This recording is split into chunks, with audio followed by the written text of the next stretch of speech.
Hey, Radnor Elementary students, Mr. Serpico coming at you in an asynchronous lesson. We will use these 15, 20-minute mini lessons to give you an overview of the math lesson for the day quite often this year. So I'll give a general lesson for whatever the day's topic is, and then you'll have an opportunity most likely to follow up with your teacher and get into some small groups, get into some healthy discussions about math problems, maybe breaking some math problems down and looking at things a little bit more closely. But one of the one of the approaches to the math and focus curriculum is the whole group lesson. So today and in the days moving forward, like you'll see with science and like you'll see with ELA, maybe writing and social studies, you will have a pre-recorded lesson prior to your small group and individual breakout sessions. So the first chapter of Math and Focus is not too challenging. It's a review of place value and the value we attach to numbers. So if you look here, we're going to be counting by 10,000s, writing numbers in standard form and word form. And standard form is just the number form. So let me grab some of my tools here, see what I can use as we have some fun with our new learning platforms. Here I am having a good time. So whenever I see the word standard form, I just think of the number of the word. So standard form would just be that 31, the number form. Word form, of course, is written out like we have here in words. So let me back this up a little bit so you guys can see the screen. We'll do a problem of the lesson. So there's typically a word problem or two associated with the lessons. We'll be reading numbers up to 1 million by period. So when we think about that term period, these periods are separated by commas. So this is the millions period. This is the thousands period. You're going to learn to count by 100,000s, writing numbers in standard form and word form, reading numbers up to 10 million by period. These are the learning targets for lesson 1.1. You always see our lessons kind of broken down with a number and then a period and then a second number. And that's just how many lessons there are in this particular unit. So we've already discussed this. Your teacher might have some vocabulary activities for you to do. And these are the vocab words for today's lesson: 100,000 word form, standard form, million, and periods.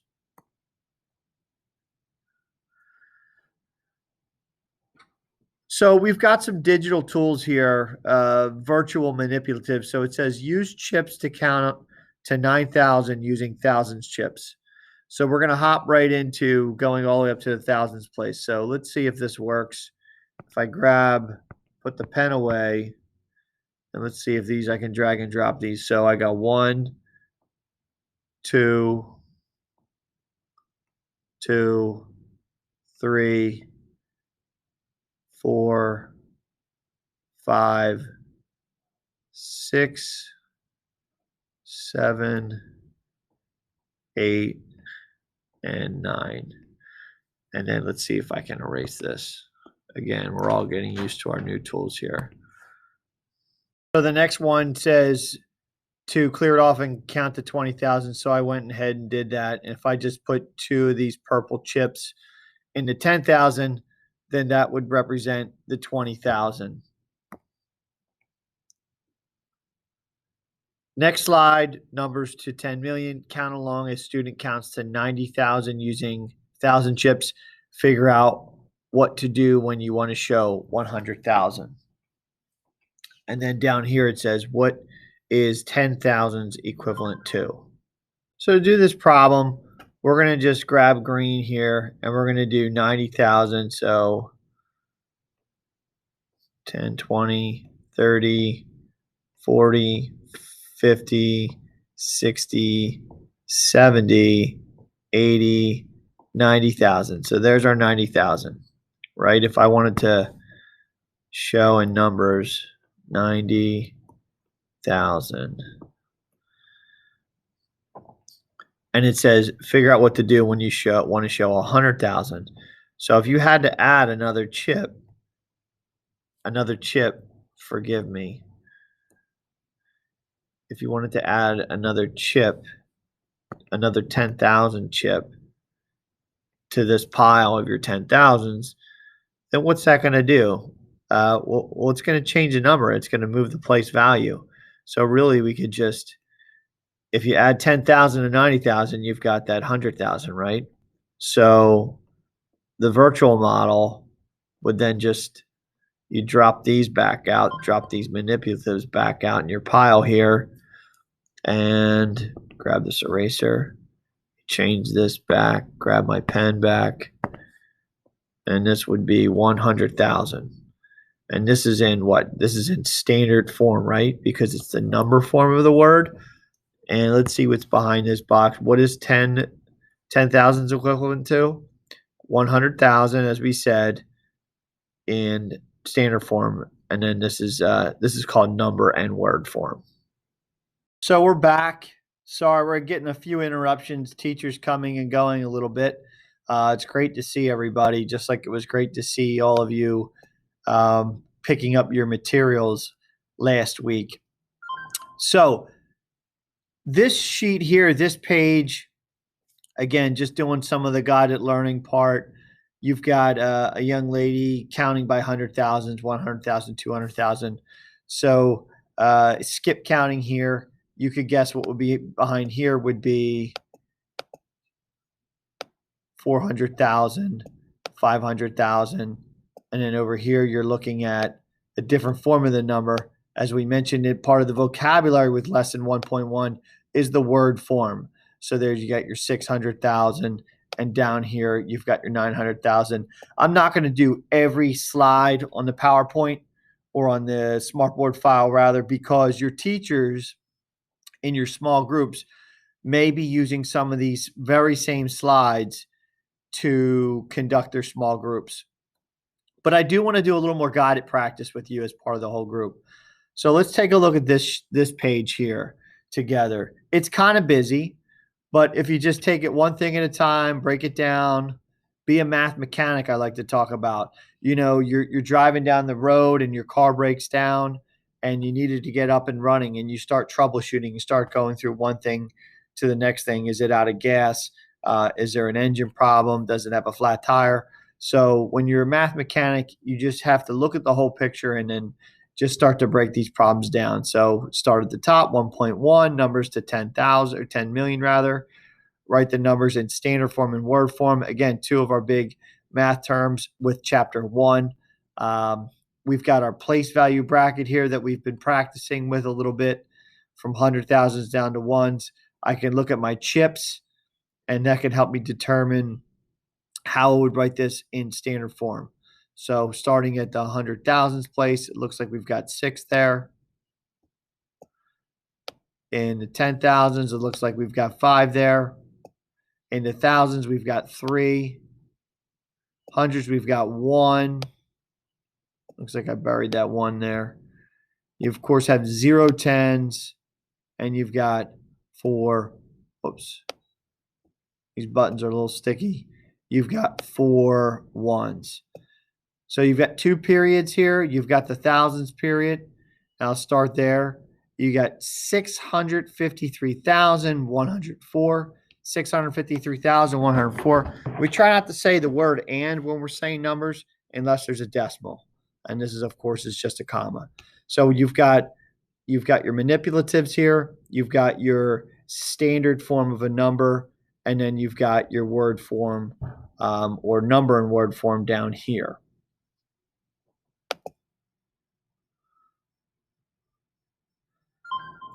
As you can see, it's getting a little bit more vague, a little bit more guided, a little bit more of student do some of the work. We talk about I do, we do, you do, that gradual release of responsibility.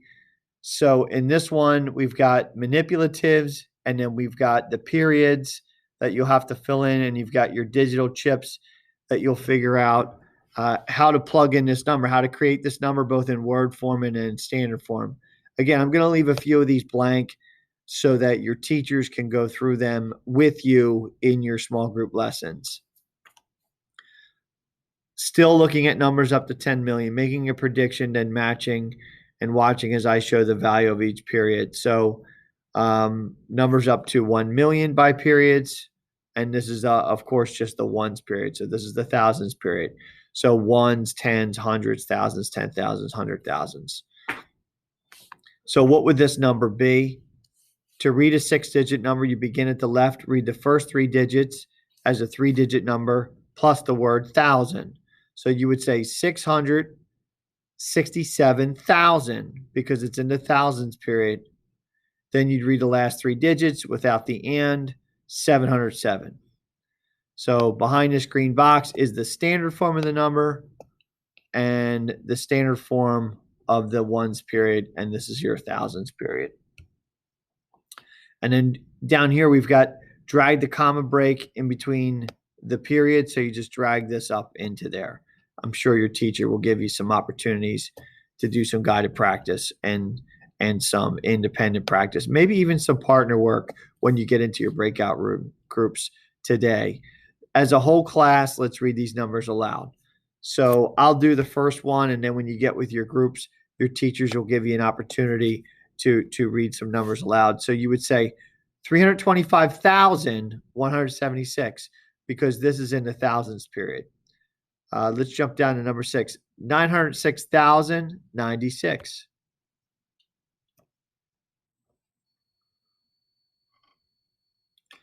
All right, students, time to work. So when you meet with your teacher later in your small groups, more than likely, you'll be working in your workbook pages because they were in your goodie bag that we handed out to you when you came to school the other day. So you're going to complete workbook pages 1 through 4 on some level. You may not do every problem with your teacher. You may be doing some independently. You may be doing some with a partner.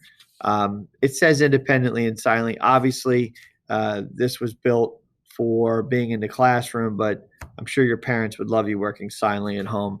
And if you need help, just don't hesitate to ask your teacher. Shoot them a message inside Schoology, or do not be afraid to ask for support when you're in your group sessions with your teacher. You can even message them privately in a chat through the Zoom session. And just a quick peek ahead,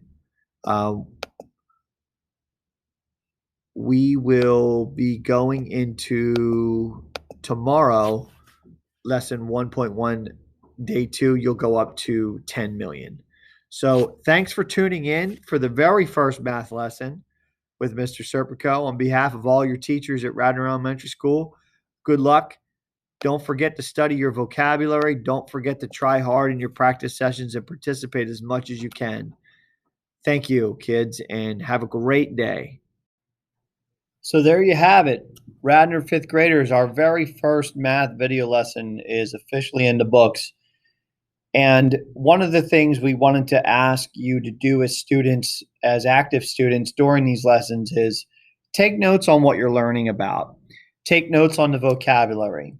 Take notes on the concepts or the big ideas while you're learning, so that when you come to your small group sessions, when you come to your closing circle, if your teacher says, hey, bring your notes from what you learned today, you have something to look back at and reflect on. And that really helps these concepts sink in, because things will pick up in the days and weeks to come, and there's going to be a lot of information coming at you. So being an active learner during the virtual sessions, during the asynchronous videos, is going to be really helpful for you as a student, and helpful to us as teachers to check in with you to make sure that you are catching these big ideas. So we use the analogy of the butterfly net in hand. When you're reading, when you're listening to a lesson, you want to be prepared. So you want to have a notebook with you and a pencil in front of you, some type of writing utensil. So when you're engaged in the video lesson, you could stop and jot the title, the date, the big concept you're learning about, the title of that lesson, and then take those notes. It's difficult to catch a butterfly without a net, right? If a butterfly is flying around your yard and you try to grab it with your hand, it's going to be tough. You got to be prepared. You got to have that net in your hand. In this case, the notebook and the pencil represents how you can be prepared to catch those gems, to catch those butterflies that come across in the videos. One format we could use for our videos is like a 3-2-1. So 3 things you learned. Maybe it's 3 vocabulary words or 3 important concepts that came up. 2 questions you have. So maybe there were just 2 questions you have for either the teacher or a classmate or something that was said. Try to be inquisitive. Come up with a question. Don't tell us you can't. Of course you can. Come up with some kind of relative question based on the day's lesson.